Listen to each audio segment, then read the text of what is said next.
దేవుని యొక్క వాక్యాన్ని చదువుకుందాం. ఈ యొక్క రాత్రికాల సమయంలో పరిశుద్ధ గ్రంథంలో నుండి యోహాను గారు రాసినటువంటి సువార్త,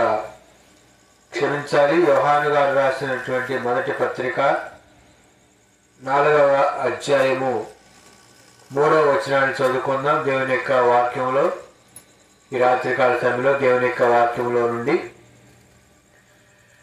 నేను చదువుతాను, జాగ్రత్తగా మీరు వినండి. యోహాను గారు రాసినటువంటి మొదటి పత్రిక 4వ అధ్యాయము దేవుని యొక్క వాక్యంలో రాయబడినటువంటి విషయాన్ని మనం విందాము. 8వ వచనం, ఇక్కడ రాయబడినటువంటి దేవుని యొక్క వాక్యము: దేవుడు ప్రేమ స్వరూపి, ప్రేమ లేని వాడు దేవుని ఎరగడు. మనము ఆయన ద్వారా జీవించినట్లు దేవుడు తన అద్వితీయ కుమారుని లోకంలోనికి పంపాను. దీని వలన దేవుడు మన యుద్ధించిన ప్రేమ ప్రత్యక్షపరచబడెను. యోహాను గారి ద్వారా పరిశుద్ధాత్మ దేవుడు ఈ యొక్క పత్రిక రాయించారు. అపోస్తులైనటువంటి యోహాను గారు, ఈ యోహాను గారు పరిశుద్ధ గ్రంథంలో యోహాను సువార్త, 3 పత్రికలు, పరిశుద్ధ గ్రంథంలో చివరిగా వ్రాయబడినటువంటి పుస్తకమైనటువంటి ప్రకటన గ్రంథాన్ని దేవుడు యోహాను గారి ద్వారా వ్రాయించారు. ఈ యొక్క యోహాను గారు రాసినటువంటి ఈ యొక్క మొదటి పత్రికలో ఎందుకు ఈ పత్రిక రాయబడింది అంటే, దేవుని కుమారుడైనటువంటి యేసుక్రీస్తు ఈ లోకంలోకి శరీరధారిగా వచ్చాడు అని రాయబడింది. అంటే ఆ దినాల్లో చాలా మంది అబద్ధ బోధకులు యేసుక్రీస్తు శరీరధారిగా రాలేదు అని వాళ్ళు వాదించేవాళ్ళు. అంటే ఆ దినాల్లో ఏముండేదంటే జ్ఞానవాద సిద్ధాంతం ఉండేది. అంటే మనిషికి జ్ఞానం ఉంటే చాలు, ఆ జ్ఞానం ద్వారా మనిషి మరి వేరే లోకాలకి వెళ్తాడు ఆ జ్ఞానం ద్వారా అనేటటువంటి ఒక సిద్ధాంతం ఉండేది. అంతేకాకుండా దేవుడు లోకం కూడా కలిసి ఉండాలి, లోక విధానం దేవుడు కూడా కలిసి ఉండాలి, అట్టుంటేనే బాగుంటుంది ఆలోచన కలిగి ఉండేవాళ్ళు ఆ దినాల్లో ఉన్నారు. ఈ దినాల్లో కూడా అటువంటి మనుషులు ఉన్నారు. కనుక దాని యొక్క విధానాన్ని అంతటిని తిప్పుకొట్టడానికి పరిశుద్ధాత్మ దేవుడు యోహాను గారి ద్వారా ఈ యొక్క పత్రికలు రాయించారన్నమాట. 3 పత్రికలు రాయించారు దేవుడు యోహాను గారి ద్వారా. ఇది ఆ యొక్క మొదటి శతాబ్దంలో, ఆది సంఘం ప్రారంభించబడినటువంటి మొదటి శతాబ్దంలో మరి ఇంచుమించు మరి 100వ సంవత్సరం ఆ ప్రాంతంలో ఈ యొక్క పత్రిక రాయబడింది. అయితే ఇక్కడ చదవబడినటువంటి లేఖన భాగంలో మనం నేర్చుకోవాల్సిన విషయం ఏంటంటే, దేవుడు ప్రేమ స్వరూపి. దేవుడు ఎవరండి? ప్రేమ స్వరూపి దేవుడు. అంటే కింద ఎవరు రాయబడిందంటే, దేవుడు ప్రేమై ఉన్నాడు. దేవుడే ప్రేమ, ప్రేమే దేవుడు. దేవుడు మనల్ని ప్రేమిస్తా ఉన్నాడు. ఈ రాత్రి మనం తెలుసుకోవాల్సిన విషయం ఏంటో తెలుసా? దేవుడు నిన్ను, నన్ను, ఈ భూమి మీద పుట్టిన ప్రతి ఒక్కరిని దేవుడు ప్రేమిస్తున్నాడు. చాలా మంది అంటారు, ఎవరు నన్ను ప్రేమించట్లేదండి అంటారు. తల్లి నిన్ను ప్రేమించినా, తండ్రి ప్రేమించినా, అక్క ప్రేమించినా, అన్న ప్రేమించినా, తమ్ముడు ప్రేమించినా, చెల్లి ప్రేమించకపోయినా, భర్త ప్రేమించకపోయినా, తోబుట్టులు ప్రేమించకపోయినా, నీ ఇరువారు పొరుగువారు ప్రేమించకపోయినా, నీ బంధువులు ప్రేమించకపోయినా, ఎవరు నిన్ను ప్రేమించినా ప్రేమించకపోయినా నిన్ను ప్రేమించేటటువంటి వ్యక్తి ఒక ఆయన ఉన్నాడు. ఆయన పేరు యేసుక్రీస్తు ప్రభు. ఆయన నిన్ను ప్రేమిస్తున్నాడు. అదేంటంటారా? ఆయన నిన్ను ఏం చేస్తున్నాడంటే ప్రేమిస్తున్నాడు. దేవుడు నిన్ను ప్రేమిస్తున్నాడు. దేవుడు ప్రేమామయుడు. చాలా మంది ఏమంటారంటే, దేవుడికి నా మీద ప్రేమే లేదండి అంటారు. అంటారు లేదు. ఎందుకు లేదు దేవుడికి నీ మీద ప్రేమ? ఉంది నీ మీద ప్రేమ. నీకే లేదు దేవుడి మీద ప్రేమ. అదే మీకు మనకున్న దేవుడి మీద ప్రేమ. చాలా మంది అంటారు, ఏ దేవుడు అండి ఏంటి, ఆయనకి నా మీద జాలి లేదు, కనికరం లేదు అంటారు. ఆయనకి జాలి కనికరం నీ మీద ఉండబట్టి దేవుడు నిన్ను ప్రేమిస్తా ఉన్నాడు. ఎలా దేవుడు మనల్ని ప్రేమిస్తున్నాడు, దేవుడు ప్రేమ కలిగి ఉన్నాడని ఎలా మనం చెప్పగలుగుతాం? అదేంటి మీకు ఎలా చెప్పగలుగుతుంది దేవుడు మనల్ని ప్రేమిస్తున్నాడు అని? అందుకనే అక్కడ రాయబడినటువంటి లేఖన భాగంలో దేవుడి వాక్యం ఏమని రాయబడిందంటే, మనము ఆయన ద్వారా జీవించినట్లు దేవుడు తన అద్వితీయ కుమారుని లోకములోకి పంపెను. దేవుడు ఆయన ద్వారా మనం ఈ భూమి మీద జీవించేటట్లు అద్వితీయ కుమారుని లోకంలోనికి పంపాడు. ఎవరు పంపాడు? అద్వితీయ కుమారుని, ఒక్కగానొక్క ఒక కుమారుని ఈ లోకంలోకి దేవుడు పంపించాడు. ఎందుకు పంపించాడు? నిన్ను నన్ను దేవుడు ప్రేమించాడు కాబట్టి ఆ ప్రేమను తెలియజేయటానికి, ఆ ప్రేమ యొక్క విలువ తెలియజేయటానికి దేవుడు ప్రేమ ఉన్నాడు కాబట్టి మనల్ని ఈ లోకంలోకి పంపించాడు. ఎవరు పంపించారు? యేసుక్రీస్తు ప్రభుని ఈ లోకంలోకి దేవుడు పంపించాడు. అదేంటంటే అద్వితీయ కుమారుణ్ణి, ఒక్కగానొక్క కుమారుణ్ణి. అందుకని ఇంగ్లీష్లో ఏమైనా రాబడి చేస్తే ఓన్లీ బిగాటిన్ అని ఉంది. ఒక్కగాని, ఒక్కడై ఉన్న, ఒకే ఒక్కడిని.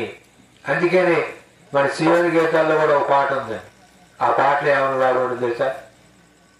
ఆ పాటలో ఒకడు మంచి ఉంది. ఏముందో తెలుసా? ఆ పాటలో ఏమన్నా తెలుసా? కనుగొంటిని తండ్రి ప్రేమను జనితైక కుమారునిలో. ఎక్కడ తెలిసింది తండ్రి ప్రేమ? ఎక్కడ తెలిసింది నీకు? ఎలాగ నువ్వు తెలుసుకున్నావు, ఎలాగ నువ్వు కనుగొన్నావు అంటే జనితైక కుమారునిలో తండ్రి ప్రేమ ఏంటో మనం తెలుసుకున్నాం. అదేనంటారా? దేవుడు ప్రేమ ఎలాగ నీకు తెలిసిందంటే అద్వితీయ కుమారుణ్ణి ఈ లోకంలోకి పంపాను. అద్వితీయ కుమారుని ఈ లోకంలోకి పంపాడు. అందుకని యోహాను గారు రాసినటువంటి సువార్తలో 3వ అధ్యాయం 16 వచనం కూడా ఏమని రాబడింది? దేవుడు లోకం ఎంతో ప్రేమించాడు కాగా తన అద్వితీయ కుమారునిగా పుట్టిన వాని విశ్వాసం ఉంచు ప్రతి వాడు నశింపక నిత్యజీవం పొందినట్లు ఆయనను అనుగ్రహించెను. ఆయనను అనుగ్రహించినటువంటి దేవుడు ఆయనను ప్రభువైన యేసుక్రీస్తుని ఈ లోకంలోకి పంపించాడు. లోకంలోకి పంపించాడు. ఎప్పుడు పంపించాడు లోకంలోకి? ఎప్పుడు పంపించాడండి? 2020 సంవత్సరాల క్రితమే ఈ భూమి మీదకి యేసుక్రీస్తు ప్రభుని తండ్రి ఈ లోకంలోకి పంపించాడు. దీనిని బట్టి దేవుని వాక్యం ఏమంటున్నారో తెలుసా? దీని వలన దేవుడు మన ఎందుంచిన ప్రేమ ప్రత్యక్షపరచబడెను. ప్రత్యక్షపరచబడను అంటే తెలియజేయబడింది. దేవుడు మనల్ని ప్రేమించాడు అన్న విషయం యేసుక్రీస్తు ప్రభువుని ఈ లోకంలో పంపించడం ద్వారా దేవుడి యొక్క ప్రేమ అనేది ఏంటో మనకి తెలియచేయబడింది. 2020 సంవత్సరాల క్రితం ఈ భూమి మీదకి ప్రభువైన యేసుక్రీస్తు వారి శరీరధారిగా జీవించి 33 సంవత్సరాలు జీవించి ఆయన శిలువలో తన యొక్క ప్రాణాన్ని పెట్టి రక్తం గార్చి చనిపోయి సమాధి చేయబడి తిరిగి లేచి పునరుద్ధానుడై నేడు సజీవుడుగా ఈ ప్రపంచాన్ని ప్రభువైన యేసుక్రీస్తు వారు ఏలతా ఉన్నారు. సజీవుడైనటువంటి దేవుడు ఆయన. మనం ఆరాధించే దేవుడు ఎవరండి? సజీవుడు, ప్రేమ కలిగినటువంటి దేవుడు. నిన్ను నన్ను ప్రేమిస్తా ఉన్నాడు. దేవుడి ప్రేమలో ఏమి లేదు తెలుసా? స్వార్థం లేదు. నిస్వార్థమైన ప్రేమ దేవుడి ప్రేమ. ఇటువంటి ప్రేమ దేవుడి ప్రేమ ఎటువంటిదంటే నిస్వార్థమైంది. చాలాసార్లు పిల్లలు తల్లిదండ్రులతో ఆట ఉంటారు. ఏమంటారు తెలుసా? అక్కడ ప్రేమించినట్టు నువ్వు నన్ను ప్రేమించట్లేదు, నీ ప్రేమ స్వార్థం, నువ్వు నన్ను అక్కని ఎక్కువ ప్రేమిస్తున్నావు, నన్ను తక్కువ ప్రేమిస్తున్నావు అంటారు. అంటారా? పిల్లలు ఇద్దరు ముగ్గురు ఉంటే తల్లిదండ్రులు అందరినీ సమానంగా ప్రేమించలేదు. ఒక పిల్లడు కాదు, ఒక పిల్లడైనా కొంచెం నువ్వు ఎక్కువ ప్రేమించను, నన్ను ఎక్కువ ప్రేమించను అంటారు. కానీ దేవుడిలో ఏ స్వార్థం లేదు. ఈ భూమి మీద పుట్టినటువంటి ప్రతి ఒక్కరిని ఈ భూమి మీద పుట్టినటువంటి ప్రతి ఒక్కరిని 7 ఖండాలలో ఉన్నటువంటి వారిని అందరినీ దేవుడు ఒకే రకంగా ప్రేమిస్తా ఉన్నాడు. ఆయన ప్రేమలు ఏం లేదు తెలుసా? స్వార్థం లేదు ఆయన ప్రేమలో. నిస్వార్థమైన ప్రేమ. నీ నా పాపాల కొరకు సెలవులో ప్రాణం పెట్టింది ఆయన ప్రేమ. ఆయన ప్రాణం పెట్టాడు మన పాపాల కొరకు. కనుక దీనిని బట్టి దేవుడి ప్రేమ ఎటువంటిది అనేది మనకి ఎలా ఏమైంది? ప్రత్యక్షపరచబడింది, తెలియజేయబడింది. కానీ ఇంకా తెలుసుకోలేకపోతున్నారు. దేవుడు ప్రేమిస్తున్నాడు అంటే ఇంకా తెలుసుకోలేకపోతున్నారు. ఆయన ప్రేమ అగాపే ప్రేమ, నిస్వార్థమైన ప్రేమ. ఇంకా దేవుడి ప్రేమ తెలుసుకోవట్లా. అందుకని చాలా మంది ఎలా ఉన్నారు? పాపంలోనే పుట్టి పాపంలోనే పెరిగి పాపంలోనే సరిపోతున్నారు. యేసుక్రీస్తు దేవుడు అని ఇంకా తెలుసుకోలేకపోతున్నారు. కొన్ని ప్రాంతాలకు వెళ్తే వాళ్ళు అడుగుతారు, యేసుప్రభు తెలుసమ్మా అంటే, యేసుప్రభు తెలుసా మీకంటే ఎవరండి ఆయన అంటారు. తెలియదు ఇంకా చాలా మందికి యేసుప్రభు ఎవరు, ఏంటో యేసుప్రభు అంటే అదేంటంటారా? తెలుసుకోలేకపోతున్నారు. మరి మన గ్రామాలు ఇంకా ఎంతమంది తెలుసుకోలేకపోతున్నారు? ఎంతమంది తెలుసుకున్నారు? మీ కుటుంబంలో ఎంతమంది తెలుసుకున్నారు దేవుడు యేసుక్రీస్తు ప్రభువుని, దేవుడి ప్రేమని? ఏమండి, ఎంతమంది తెలుసుకున్నారు? ఇంకా తెలుసుకోలేకపోతున్నారు. దేవుడు ప్రేమిస్తున్నాడు. దేవుడు నన్ను ప్రేమించాడే, నా పాపాల వరకు మరణించాడే, ఆయన రక్తంగా వచ్చాడే, కనుక ఆయన అంగీకరించాలి, దేవుణ్ణి నేను ప్రేమించాలి అని ఆలోచన ఇంకా లేదు. లోకాన్ని ప్రేమిస్తున్నారు, దేవుణ్ణి ద్వేషిస్తా ఉన్నారు. దేవుణ్ణి ప్రేమించలేని స్థితిలో మానవుడు ఈ రోజుల్లో ఉన్నాడు. అదేంటంటే కనుక దేవుణ్ణి ప్రేమించడం అంటే ఏదో మాటతో అర్థం కాదు. అదేంటంటే ఒక ఆయన అదే మీకు అదేనా కాలేదా? నేను ఎంత ప్రేమిస్తున్నానో దేవుడు తెలుసండి అంటాడు. ఎవరు? ఆయన ఏడుతుండ ఒక పక్క ఏడ్చుకుంటా అంటుండవు, నేను దేవుడిని ఎంత ప్రేమిస్తున్నానో ఆయనకే తెలుసండి అంటుండు. అది ఎటువంటి ప్రేమ తెలుసా? అది ఉత్తుత్తి ప్రేమ, అది పెదాల నుంచి ఇచ్చే ప్రేమ. చాలా మంది అంటారు, నీ ప్రేమ పెదాల నుంచి వచ్చేది, హృదయం నుంచి వచ్చేది కాదంటారు. దేవుడి ప్రేమ ఎటువంటిదో తెలుసా? హృదయ అంతరంగంలో నుంచి వచ్చిన ప్రేమ. అది దేవుడు నిన్ను నన్ను ప్రేమించినట్టు ఈ భూమి మీద ఎవరు ప్రేమించలేరండి. ఎవరు ప్రేమించలేరు మనల్ని. ఆయన నిన్ను ప్రేమిస్తున్నాడు కాబట్టి నిన్ను ఆయన ఏం చేస్తాడో అర్థం చేసుకుంటాడు. ఈ ఆర్థికాల సమయంలో మరి నువ్వు దేవుణ్ణి ప్రేమిస్తున్నావా? ఇంకా ప్రేమించలేని స్థితిలో ఉన్నావు. అద్వితీయ కుమారుడిగా పుట్టిన వారి యందు విశ్వాసం ఉంచి ప్రతివాడు నశింపక నిత్యజీవం పొందినట్టు ఆయన అనుగ్రహించాడు. ఆయన ఈ మీద నమ్మకం ఉంచాలి, దేవుడి మీద. చూడండి, ఇక్కడ వాక్యంలో రాయబడి ఉంది. దేవుడి యొక్క వాక్యంలో మనం చూస్తే దేవుడు మన నుంచిన ప్రేమ ప్రత్యక్షపరచబడెను, మనము దేవుణ్ణి ప్రేమించితమని కాదు, తానే మనల్ని ప్రేమించి మన పాపములకు ప్రాయశ్చిత్తమైనటకు తన కుమారుడు పంపెను. ఇందులో ప్రేమ ఉన్నది. మనము దేవుణ్ణి ప్రేమించితమని కాదు. మనము దేవుణ్ణి ప్రేమించామా? ప్రేమించలా. దేవుడే మనల్ని ప్రేమించాడు. దేవుడే మానవుడిని ప్రేమించాడు. దేవుడే మానవుడిని సృష్టించాడు, తయారు చేశాడు. ప్రతి రోజు దేవుడు ఆదామవ్వతో వచ్చి మాట్లాడేవాడు. ప్రేమించిన దేవుడు మాట్లాడేవాడు వాళ్ళతో. వాళ్ళు దేవుడు ప్రేమించి కొంతకాలం తర్వాత దేవుడిని ప్రేమించాలి అంటే దేవుడి మాట వినలా. దేవుడు ప్రేమిస్తే దేవుడి మాట వింటారు. దేవుడు ప్రేమించడం దేవుడి మాట వినలా. ఎవరి మాట విన్నారు? అపవాది మాట విన్నారు. అపవాదిని ప్రేమించారు. ఆనాటి నుండి ఈనాటి వరకు దేవుడిని ప్రేమించకుండా మానవుడు లోకాన్ని ప్రేమిస్తా ఉన్నాడు. లోకమే శాశ్వతం అనుకుంటా ఉన్నాడు. లోకంలోనే జీవిస్తా ఉన్నాడు. దేవుని ఎరగనటువంటి స్థితిలో ఉన్నాడు. దేవుడే మనల్ని ప్రేమించాడు.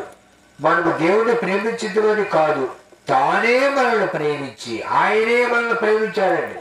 ఆయనే మనల్ని ప్రేమించాడు. ఆయనే మనల్ని ప్రేమించాడు కనుక ఆయనే శరీరధారిగా ఈ లోకానికి వచ్చాడు. ఆయనే వచ్చాడు. ఇక్కడ రాయబడిన మాట ఏంటో తెలుసా? దేవుని యొక్క వాక్యంలో మనల్ని ప్రేమించి మన పాపములకు ప్రాయశ్చిత్తమై యుండుటకు తన కుమారుని పంపెను. మన పాపానికి ప్రాయశ్చిత్తం, పాపానికి విరుగుడు కావాలి. పాపానికి ఆది ఆదాము మరణ శాసనము మా శరీరముపై ఏలుచుండగా, ఆది ఆదాము మరణ శాసనము మా శరీరముపై ఏలుచుండగా, అమరుడవై ప్రభు భూమికే దిల్చి, అమరుడవై ప్రభు భూమికే దిల్చి, మరణమును విడిచి మరణమును జయించిన మా ప్రభువా, మరణమును విడిచి మరణమును నిలిచిన మా ప్రభువా. ఆది ఆదాము చేసినటువంటి ఆ పాపాన్ని యేసుక్రీస్తు ప్రభువారు సెలవులో ప్రాయశ్చిత్తం చేసి మరణములు విడిచి మరణాన్ని గెలిచి, మరణాన్ని ఆయన ఏం చేశాడు? గెలిచాడండి. గెలిచిన అమరుడు మన ప్రభు. అదేంటట, ఆయన గెలిచినటువంటి వాడు. నిజంగా సియోను గీతాలు ఎంత మధురమైన పాటలు అంటే సామాన్యమైన పాటలు. నేను పాడుకుంటా ఉంటా. ఇప్పుడు వచ్చే పాటలన్నీ కూడా వ్యర్థం. పాటలో ఏముందో తెలుసా? వాక్యం ఉంది పాటలో. పాట అంటే శరీరాన్ని ఉత్తేజపరిచి ప్రేరేపించేది కాదు, ఆత్మను దేవుని యొక్క సన్నిధికి తీసుకొచ్చి పశ్చాత్తాపం కలిగించి ఆ యొక్క శిలువను చూపించేది పాట. కనుక ఇక్కడ మనల్ని ప్రేమించాడు కాబట్టి ఆయన శిలువలు ఏమయ్యాడంటే మన పాపాల కొరకు ప్రాయశ్చిత్తం అయ్యాడు. ప్రాయశ్చిత్తం, మానవుడు చేసినటువంటి పాపానికి ప్రాయశ్చిత్తంగా మేకను అర్పించాలి. మేకను అర్పిస్తున్నాడు, మరలా పాపం చేస్తున్నాడు. ఒక్కసారే ఈ పాపానికి ప్రాయశ్చిత్తం కలుగుటకు దేవుడు తానే ఈ లోకానికి వచ్చి సెలవులో ప్రాయశ్చిత్తంగా మన పాపాలన్నిటి కొరకు ఆయన ప్రాయశ్చిత్తం చేశాడు. అదేంటంటే ఇక మన మీద ఉన్నటువంటి ఆ మరణ శాస్త్రాన్ని ఆయన ఏం చేశాడంటే కొట్టేశాడు. మనకి ప్రాయశ్చిత్తం. యేసు ప్రభువు నీ నోటితో ఒప్పుకొని ఆయన మృతులో నుండి లేపని నీ హృదయం ముందు విశ్వసించినాడని నీవు రక్షించబడదు. ఒప్పుకోలేకపోతున్నాడండి. ఆదాము ఒప్పుకోలే పాపాన్ని. అదేంటట, ఆదాము ఈశ్వరు కప్పుకున్నాడు, ఒప్పుకోలే. ఆదామా నేను ఎక్కడ ఉన్నావు అంటే నీ స్వరం విన్నప్పుడు నేను దిగంబరిని దాక్కుంటా. ఎవరయ్యా నువ్వు దిగంబరి అని చెప్పారు? ఎవరు చెప్పారు నీకు దిగంబరి అని? నేను తినవద్దాన్ని నేను నీకు ఆజ్ఞాపించిన పని నువ్వు తిన్నావా అంటే అయ్యా తిన్నానయ్యా అని అలా. నీవు నాకు ఇచ్చిన ఈ స్త్రీ తినబట్టి నేను తిన్నా. ఆనాడు నుండి ఈనాడు వరకు మానవుడు నేరారోపణ చేసే స్వభావం వచ్చింది. అదేంటంటే నేరారోపణ, ఎదుటోడి మీద నేరమ్మో. ఆదాము ప్రభా నిజమే, నన్ను క్షమించు, నేను తప్పు చేశాను, దేవుడు క్షమిస్తాడు. కానీ ఒప్పుకోలేదు, కప్పుకున్నాడు. యోబు ఏమన్నాడు తెలుసా? యోబు, ఆదాము చేసినట్లు నేను తిరస్కారం చేయక నా పాపాన్ని నేను రొమ్ములో నా పాపాన్ని నేను కప్పుకుంటే పరమనున్న దేవుని దృష్టికి నేను వేషధారణ అవుతా అన్నాడు యోబు గారు. ఆదాము పాపాన్ని కప్పుకున్నట్టు నేను కూడా నా పాపాన్ని నా యొక్క అంతరంగంలో కప్పుకుంటే పరమనున్న దేవుని దృష్టికి నేను ఎవరినంటే వేషధారిని. కనుక వేషధారులో మనం ఉండవద్దు. పాపాన్ని మనం ఒప్పుకొని, అతిక్రమలు దాచుకొని వాడు వర్ధిల్లుడు, దాన్ని ఒప్పుకొని విడిచిపెట్టి వాడు కనిక్రమను పొందును అన్నట్టు మన పాపాలు మనం ఒప్పుకొని విడిచిపెట్టాలి. ఆయన రక్తంలో విశ్వాసం ద్వారా పాపాలు కొనుక్కొని దాని సాదృశ్యమైనటువంటి నీటి బాప్తిని తీసుకొని నువ్వు రక్షించబడతావు. చాలా మంది అంటారు, నేనే పాపం చేసినండి, నేను చెవ కూడా ఏం చేయను, అవకాశం తలపెట్టి నేనే పాపం చేసి, అసలు నీ పుట్టకే పాపం, ఇంక నువ్వు పాపం ఏ పాపం చేసా అంటే ఏంటి? నీ జన్మ పాపం, నువ్వు జీవించే జీవితం పాపం. ఆ పాపిని ప్రేమించి పాపాన్ని యేసుక్రీస్తు ప్రభువు వారు ఏం చేస్తారంటే ద్వేషిస్తారు, తీసేస్తారు. పాపిని పరిశుద్ధుడిగా చేస్తారు యేసుక్రీస్తు ప్రభువు. కనుక ఇక్కడ రాయబడినటువంటి మాట ఏంటంటే, మనము దేవుణ్ణి ప్రేమించేది కాదు, తానే మనల్ని ప్రేమించి మన పాపములకు ప్రాయశ్చిత్తమేమిటకు తన కుమారుడు పంపెను. ఇందులో ప్రేమ ఉన్నది. ఏముంది? ప్రేమ దీనిలో ఏంటండి ఇదంతా? ప్రేమ. తల్లిదండ్రులు ఉన్నారు, పిల్లల్ని కని పెంచి పెద్ద చేసి వాళ్ళ ప్రయోజకులు చేసేది ఏంటి? ఇదంతా ప్రేమ. దేవుడు మనల్ని పోషించి సంరక్షించి పెంచి ఆత్మీయంగా మనల్ని కాపాడుతున్నాడు. దేవుడు ప్రేమ. ఈ రాత్రి దేవుడు నువ్వు ప్రేమిస్తున్నావా? లోకంలో పాపంలో శాపంలో ఉన్నటువంటి నన్ను, లోకంలో పాపంలో ఉన్నటువంటి నన్ను దేవుడు అదేంటంటారా? ఆయన దేవుని యొక్క వాక్యంలో రాయబడి ఉంది.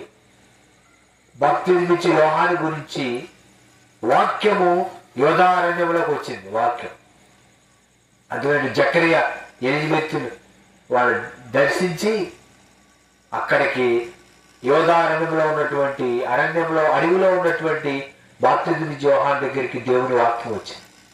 అలాగున పాపంలో శాపంలో ఈ లోకంలో ఉన్నటువంటి నా దగ్గరికి దేవుని వాక్యము వచ్చింది. ఆ వాక్యమే యేసుక్రీస్తు ప్రభు. ఆ ప్రభు వారు నన్ను ప్రేమించారు, నన్ను రక్షించారు. అదేనట, తల్లి కన్నా, తండ్రి కన్నా, అన్నదమ్ముల కన్నా, బంధువుల కన్నా, స్నేహితుల కన్నా, అందరికన్నా ఎక్కువగా నన్ను ప్రేమించి నా పాపాల కొరకు మరణించి శిలువలో రక్తం కార్చి నన్ను రక్షించారు నా ప్రభు. కనుక ఆయన యొక్క త్యాగం, ఆ శిలువ ప్రాణ త్యాగాన్ని వివరించడానికి ఈ రాత్రి నేను మీ ముందుకు వచ్చాను. నా ప్రభు, మనం ఆరాధిస్తున్న ప్రభు మన కొరకు మరణించాడు, ఆయన ప్రాయశ్చిత్తం చేశాడు. కనుక ఈ రాత్రి ప్రభువా, నేను పాపిని, నన్ను రక్షించు, నా పాపాల నుంచి నన్ను విడిపించు. ఆయన ఎందు నువ్వు నమ్మకం ఉంచితే నీకేమిస్తాడు ప్రభు? నిత్య జీవము. అద్వితీయ కుమారుడుగా పుట్టిన వారిని విశ్వాసం ఉంచి ప్రతివాడు నశింపక నిత్య జీవము పొందినట్లు ఆయనను అనుగ్రహించెను. ఆదాము కోల్పోయినటువంటి సమాధానము, నిత్య జీవాన్ని, పరలోక భాగ్యాన్ని యేసుక్రీస్తు ద్వారా దేవుడు నీకు అనుగ్రహించాడు. నిత్యము దేవుడితో ఉండే భాగ్యం. నువ్వు చేయవలసింది ఏంటో తెలుసా? ప్రభువా, నేను పాపిని, నన్ను క్షమించు, నీ రక్తంలో కడుగు, నన్ను పవిత్రపరచు, నీ కుమార్తెగా కుమారునిగా నన్ను అంగీకరించు అని ఆయన యొక్క సన్నిధిలో నువ్వు ప్రార్థన చేసి పశ్చాత్తాపడితే యేసు రక్తం ప్రతి పాపం నుండి కడిగి మనల్ని నన్ను పవిత్రులుగా చేయను అన్నట్టు వాక్య ప్రకారం ఆయన రక్తం మన పాపాలను కడిగి మన అంతరంగంలో సమాధానము, ఈ లోకయాత్ర ముగిస్తే మనకి నిత్య జీవం. ఎవరెవలేదండి పరలోకం, ఎవరెవలేదు. బేదలైన మీరు ధన్యుడు, పరలోక రాజ్యం నీది అని ప్రభు చెప్పారు. మనకి దేవుడు అనుగ్రహించారు. ధనవంతులు పరలోకం అనుకోండి, అందరూ కొనుక్కుంటారు, కొనేసుకుంటారు ధనవంతులు అందరూ. కానీ దేవుడు ఎవరికిచ్చారు? ఎవరికిచ్చారండి? బేదలేని మీరు ధన్యుడు, పరలోక రాజ్యం మీది. మన కొరకు దేవుడు పరలోకం అనుగ్రహించాడు. కనుక యేసు ప్రభువును సొంత రక్షకుడిగా అంగీకరించావా? ఇంకా అంగీకరించలేదా? నీటి ద్వారా బాప్తిస్మం రక్షించబడ్డావా? ఇంకా రక్షించబడలేదు, ఇంకా లోకంలో జీవిస్తా ఉన్నావా? ఎలా ఉన్నావు నువ్వు? నీ ఆత్మీయ జీవితం ఎలా ఉంది? ఇంకా రక్షించబడ్డావా? నేను ఒక ఆమెను అడిగా, ఏమా నువ్వు రక్షించబడ్డావా అన్న, ఒక వృద్ధురాలని. అయ్యగారు ఇంకా బాప్తి తీసుకోలేదు అంది. అదేంటమ్మా, మరి ఇంకా ఇంతకాలం నుంచి ప్రార్థనకి అతను ఇంకా బాప్తి తీసుకోలేదు అంటే, తీసుకుంటా అయ్యారు, తీసుకుంటా అంట. తీసుకోలేదావా? యేసును సొంత రక్షకుడు అంగీకరించరా? నీటి ద్వారా బాప్తి తీసుకొని రక్షించబడలా? ఈ లోకయాత్ర ముగిచ్చేసింది. దినములు నేతవారి వరి కంటే త్వరగా గతించబోతున్నవి. ఇదే మిక్కిలి అనుకోవసము, ఇదే రక్షణ దినం. ఈ దినమే నీవు యేసును సొంత రక్షకుడు అంగీకరించాలి. చాలా మంది అంటారు, యేసు ప్రభు తప్ప ఇంకెవరు లేరండి అంగీకరించడానికి అంటే, యేసు క్రీస్తు తప్ప ఎవరు పరిశుద్ధుడు లేడు. ఆయనే పరిశుద్ధుడు. ఆయనే ఈ లోకంలోకి శరీరధారిగా వచ్చింది. ఆయనే సెలవులో ప్రాణం పెట్టింది. ఇంకెవరు ప్రాణం పెట్టలా, ఎవరు రక్తం తాగుతలా, ఎవరు సమాధి చేయబడలా, ఎవరు తిరిగి లెగలేదు. పునరుద్ధానుడు యేసుక్రీస్తు ప్రభువు. మనం ఆరాధించిన దేవుడు సజీవుడు. కనుక ఆయన అంగీకరించి ఈ రాత్రి ఒక మంచి తీర్మానంతో నీవు ఈ కోరిక నుండి వెళ్ళాలి. కనుక అట్టి కృప ప్రభువు మనకు అనుగ్రహించి మన అంతరంగంలో వాక్యాన్ని భద్రపరిచి ఆయన సొంత రక్షణగా అంగీకరించుటకు ప్రభు అయినటువంటి యేసుక్రీస్తు వారి తన కృపతో నింపి నడిపించి బలపరచును గాక. ఆమేన్. ప్రార్థన చేసుకుందాం.